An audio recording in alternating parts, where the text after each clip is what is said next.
Kingdom Come Deliverance 2 is one of the best RPGs I've ever played. For the last couple of days, I've put 20 hours into the game and can confidently say already that this game is awesome. Now listen, I'm gonna have to keep this short because, frankly, I just want to go back to playing some more KCD2, okay? But before I do that, I feel like it's really important to address what makes this game so good.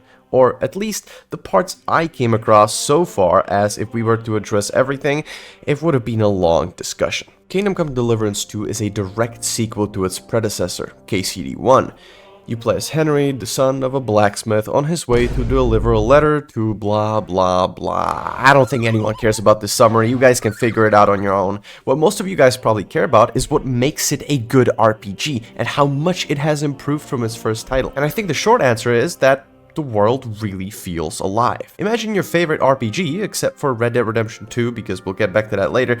Nowadays, most RPGs have each NPC doing something to give them a little bit of life. You know, you have that occasional NPC sitting at the inn pretending like they're drinking, the occasional blacksmith smithing a sword, etc. But the more you interact with them, the more you realize that the further away you take them from their designated destination, the less immersive the game becomes. Kingdom Come 2 in a lot of ways behaves like Red Dead 2. If you've been on the internet or in the gaming sphere for at least a bit, you've probably already heard the endless praise that Red Dead Redemption 2 receives. Whether you're on YouTube, Instagram, or you might have already seen how detailed parts of the game are. NPCs having their day and night cycles, working a job throughout the day, drinking or sleeping at night, animal carcasses rotting in real time as the time advances in game, beavers chomping on some trees to actually build dams.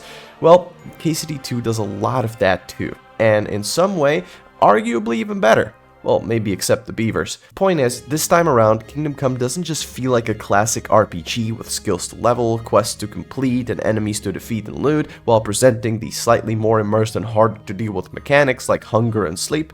It feels like that, and with a living world, and with better quest design, and with all of its previous mechanics improved and refined to make them feel better. Combat has seen a lot of change compared to its previous game. It feels more streamlined and less complicated on first glance, but later on you realize that it might be more complex than you actually thought. That's because once the game teaches you combos and master strikes, you'll go from smacking your sword in a random direction and hoping it'll hit, to playing almost like a rock, paper, scissors game, or like one of those element-focused web browser games where fire defeats ice, ice defeats stone, and stone defeats fire, etc.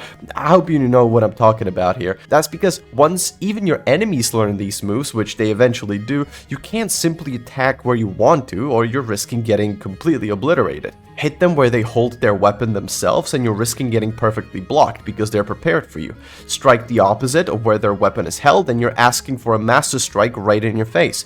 It takes a bit of getting used to, especially if you're used to the controls in the first game and keep pressing the wrong buttons, but once I got into it, I enjoyed it way more than KCD1, just because of how smoother and kind of free of jank it is. And also when your hits actually, well, hit, you really feel the impact on the enemy, which is so much of an improvement compared to the first game. I'm gonna go back to the NPCs for a bit, because I still feel like I need to explain what I meant by the living world a bit more. NPCs know you, and reputation is a valuable resource in this game. Are you going to be a valiant knight in shining armor, helping people whenever you can, running around in clean and shining plate gear, and always choosing the best outcome for things?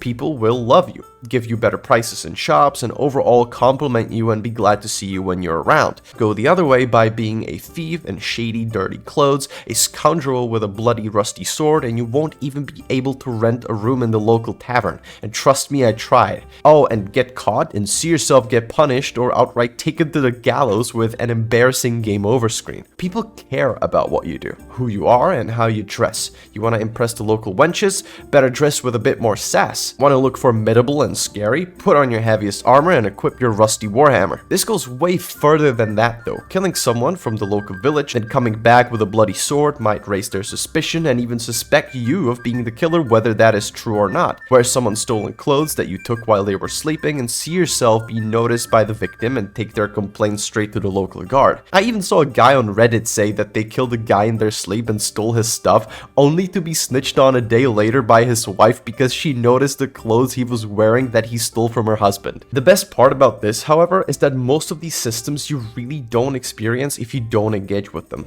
If you feel like you don't want to bother with the reputation system that much, you just don't do bad shit, or at least make sure no one sees you and get rid of all the evidence. But in order for the more morally good players to not be left out when they don't want to steal and kill people, there's still other mechanics to watch out for, such as your dirty level, as the less you wash and the more dirty you get, the more you stink. People notice you as you're stinking, people will comment on you and straight up refuse to deal with you sometimes. Using your little dialogue menu in combat can also raise the enemy's stress level by shouting at them and making fun of them, which will make them less focused in fights and help you land successful hits on them. Oh, and there's way more than that. This kind of goes hand in hand with the quest design too, which has also been brilliant so far. Without going into many spoilers, in the very first part of the game, you're required to gain entry to a certain place that is invite only.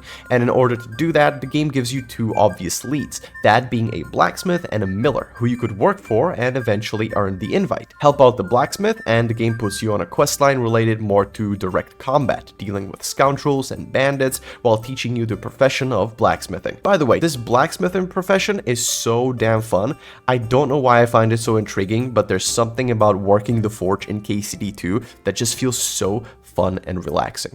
The first time I learned blacksmithing, I must have spent like a solid hour smithing horseshoes and swords, trying to match the beating of my hammer to Henry's whistling so it doesn't pause.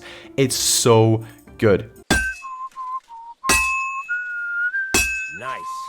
Now try forging it on both sides. The closer it is to being finished. But help out the miller, however, and you set yourself on the path of thievery, tasked with stealing, pickpocketing, persuasion, and establishing connections with people of similar tastes. It also serves as a somewhat tutorial to all the mechanics I mentioned before, and in case you get caught and not feel like save scumming, serves as a way to experience those things through a more linear path in case you don't want to go out of your way to engage with them yourself in the open world. Both of these quests, from my understanding, are optional and serve only as a gateway to introducing you to other mechanics that you would otherwise have a chance of missing or running into later on. But if you don't want to help either of these bozos, there's probably another way to retrieve the invitation some other way. Speaking of quests, it's not just the main quests.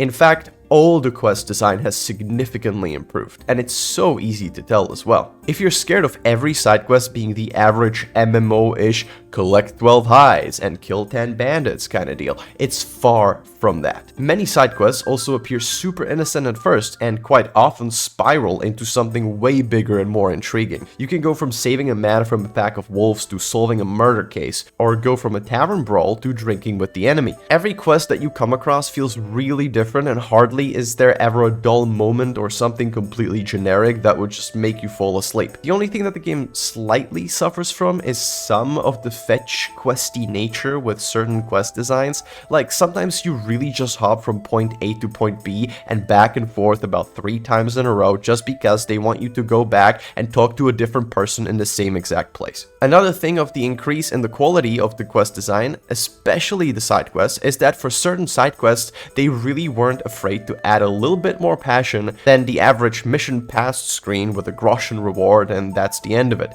One time I did this kind of a boring quest which had me help a bunch of traveling bards who were on their way to Kuttenberg. In the end, however, I had to repair a lute for them, and all of a sudden at the very end when I delivered it, Henry, our hero Henry, the fellow who helps his fellow man.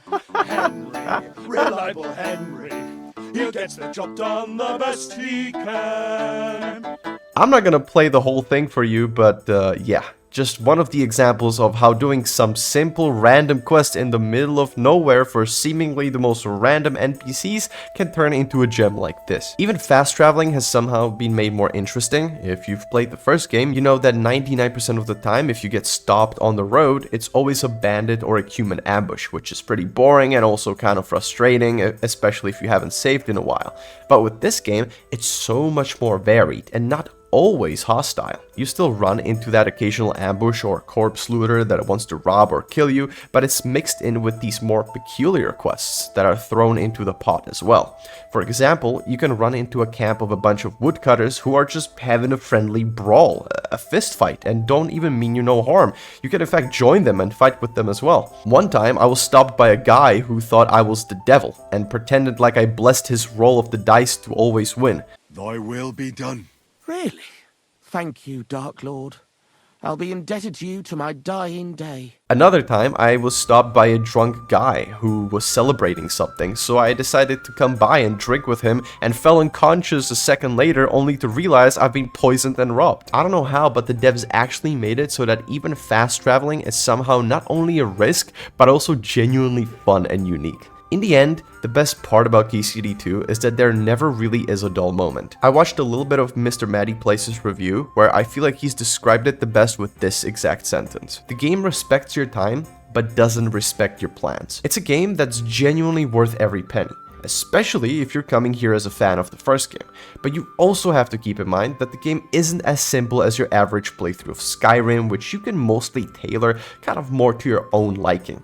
You have to sleep, you have to eat, you have to train your skills to be better at them, and especially if you're new, the combat will absolutely kick your ass if you're not prepared for it. But once you learn the nature of it, and it all genuinely clicks for you, this game really is a one-of-a-kind, and absolutely, in my eyes, deserves a spot among the legendary game releases such as Baldur's Gate 3, Red Dead Redemption 2, and The Witcher 3. Oh, and I almost forgot, in case it still wasn't enough, the game runs fucking amazing. Not only have the graphics improved, and it's genuinely an awesome looking game, but it's actually well optimized. I run this game on my RTX 2070, which is safe to say that has already reached its UNC status a couple of years ago, and I can still run this game with medium to high settings with a consistent 90 to 110 FPS. So yeah, KCD2 is awesome. In fact, I'd argue it's one of the very few games in recent history that genuinely are worth your time and especially your money. But yeah, enough yap. I've got a wedding to attend to, so if you got this far and enjoyed this shit, give me a like, subscribe, as I might be making more content on this game later on. Anyway, take care.